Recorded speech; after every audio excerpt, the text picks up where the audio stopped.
Mesdames et messieurs, bonjour. Bienvenue au journal hebdomadaire de l'Agence vietnamienne d'information. Voici les titres que nous allons développer dans cette édition. Lors de la réunion périodique de novembre du gouvernement, tenue le 29 novembre à Hanoï, le Premier ministre Nguyen Thanh Dung a appelé à poursuivre les efforts pour atteindre tous les objectifs fixés pour 2012 afin de lancer idéalement l'année 2013. Le président du Vietnam, Trung Thanh Sang, a effectué une visite d'État au Brunei du 27 au 29 novembre. Objectif annoncé, celui d'approfondir la compréhension et la confiance entre les deux pays. C'est sur une note musicale que prendra fin cette édition avec le Luala Concert. Interprété en extérieur, sur les trottoirs jouxtant le lac de l'Épée restitué, cette série de concerts s'intègre et rend un vibrant hommage à la fin de l'automne de Hanoï avec une sélection des plus belles œuvres classiques.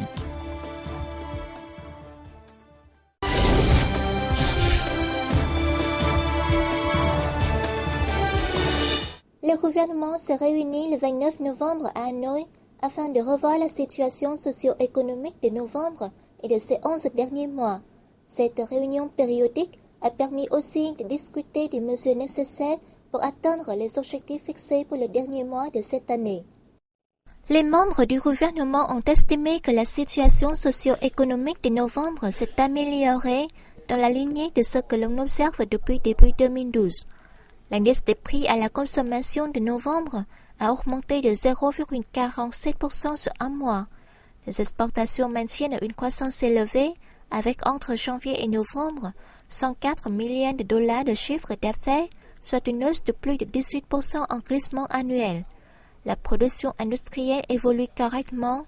La production agricole, bien qu'affectée par des catastrophes naturelles, présente elle aussi de bons résultats.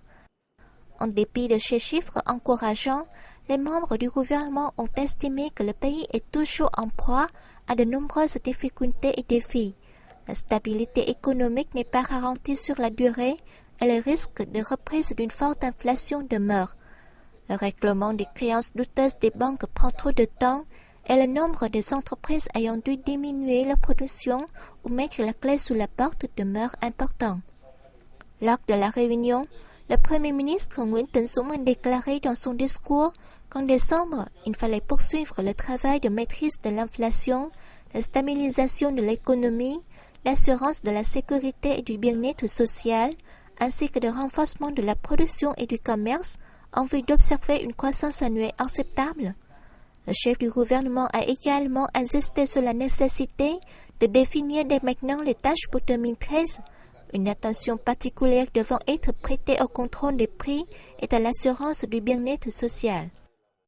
Sur invitation du sultan du Brunei Haji Hassanan Bolkiah, le président du Vietnam Trung Thanh Sang, accompagné de son épouse, a effectué une visite d'État au Brunei du 27 au 29 novembre. Une visite qui intervient à point nommé au moment où les relations entre les deux pays se développent plus activement que jamais. La cérémonie d'accueil officielle du président Trung Thanh Sang et de sa suite a été solennellement organisée au palais Istana Nurul Iman. Ensuite, le président Trung Thanh Sang et le sultan Haji Hassanan Bolkiah se sont entretenus. Le président Trung Thanh Sang a affirmé que son pays soutiendrait le Brunei dans ses fonctions de président de l'ASEAN et de l'AIPA en 2013. Le sultan du Brunei a également affirmé que son pays soutiendrait l'organisation en 2017 du sommet de la PEC par le Vietnam. De même, il continuera de coopérer étroitement avec ce dernier dans le cadre des négociations de l'accord de partenariat transpacifique, le TPP. Une rencontre décidément profitable puisque les deux dirigeants ont approuvé les principes de garantie de la paix et de la stabilité dans la région, de la sécurité et de la liberté de navigation maritime en mer orientale, ainsi que du règlement pacifique des litiges sur la base du respect du droit international, à commencer par la Convention des Nations Unies sur le droit de la mer de 1982. Puis, les deux dirigeants ont eu une entrevue et assisté à la signature d'un mémorandum de coopération entre la Banque d'État du Vietnam et le service de gestion monétaire du Brunei, ainsi que d'une convention de coopération dans le pétrole entre le groupe pétrogazier du Vietnam et la compagnie pétrogazière nationale du Brunei. Le 28 novembre, le président Chong Tan-sang a rendu visite à la compagnie pétrolière Brunei Shell et assisté au forum des entreprises Vietnam-Brunei. Le même jour, le Vietnam et le Brunei ont rendu public une déclaration commune à l'occasion de la visite d'État au Brunei du 27 au 29 novembre du président Chong Tan-sang.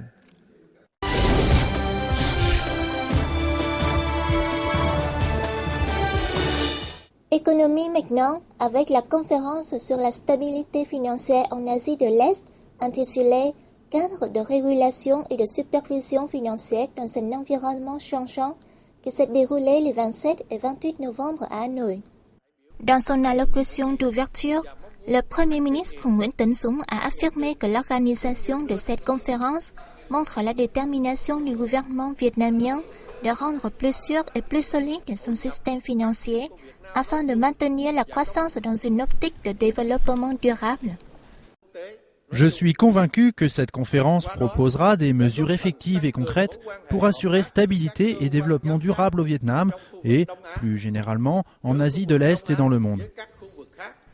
Le chef du gouvernement vietnamien a demandé aux responsables des organismes de surveillance financière et de décision des politiques financières et bancaires de l'Asie de l'Est de poursuivre les réformes, de renforcer la coordination des politiques et de superviser efficacement le marché financier afin d'édifier un système plus sûr et ce sur le long terme en Asie de l'Est. En 2 jours de travail, cette conférence a traité du renforcement des politiques visant à améliorer le niveau de sécurité financière, à consolider les bases du système financier d'Asie de l'Est. Les délégués ont également discuté de la création d'un forum de stabilisation financière en Asie de l'Est, le tout afin d'assurer un développement de l'économie régionale et mondiale à long terme. En novembre, l'indice des prix à la consommation n'a augmenté que de 0,47% sur un mois, soit bien moins qu'en octobre, plus de 0,85%, et surtout qu'en septembre, où sa progression avait été de 2,2%. Ce chiffre récemment communiqué par le département général des statistiques fait que l'IPC de ce mois a augmenté de 6,52% par rapport à décembre 2011 et de 9,4% en glissement annuel. Ainsi, la progression de l'IPC pour toute l'année devrait se maintenir autour de 8%, à condition qu'en décembre, la hausse ne dépasse pas 1,4%. Ce mois-ci, 9 des 11 groupes de marchandises ont connu une augmentation comprise entre 0,03 et 5,16%, la palme revenant aux groupes médicaments et services de santé.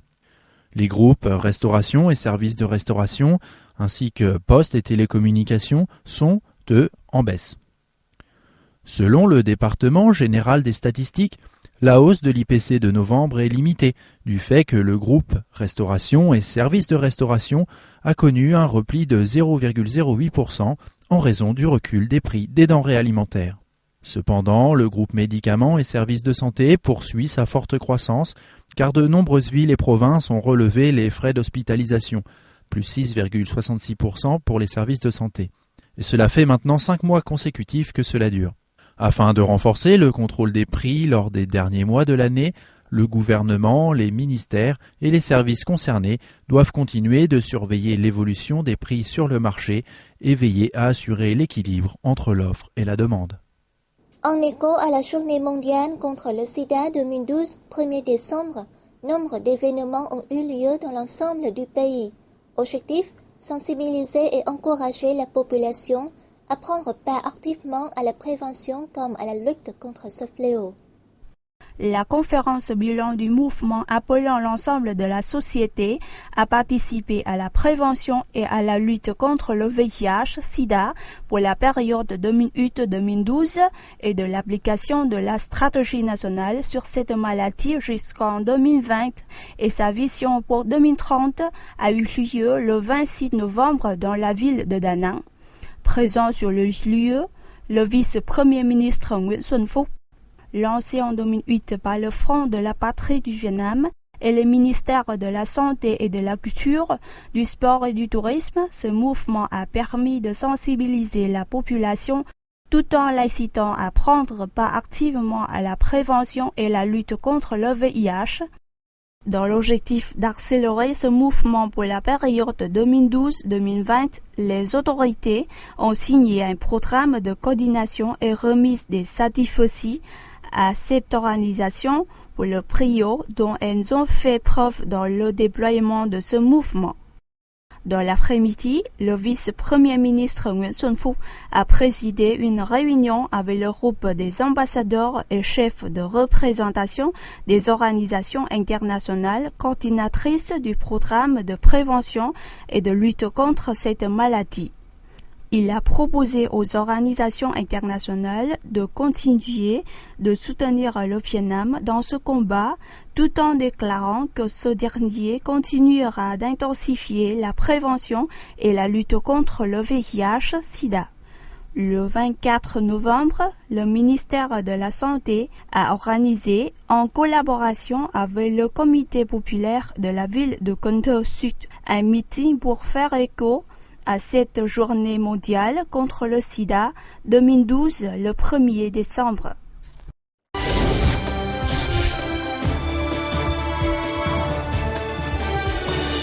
Le concert Lola retrouve le public de Hanoï après 2 saisons de musique classique et de jazz.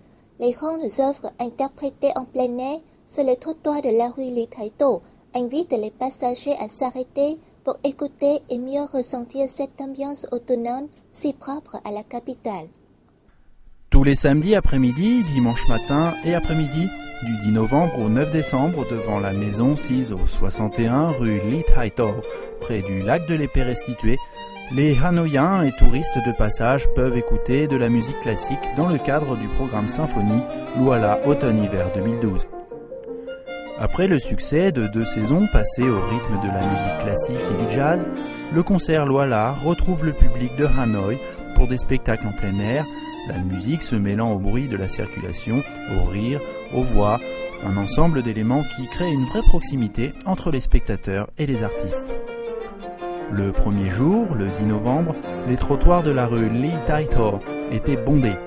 En jouant des œuvres de grands compositeurs, les artistes espèrent faire découvrir la musique classique à des gens qui n'ont pas l'habitude d'en écouter, toutes générations confondues. Le concert inaugural a marqué le chef d'orchestre Kim Swan-hyo, qui n'avait, selon ses dires, pas joué devant autant de monde depuis fort longtemps.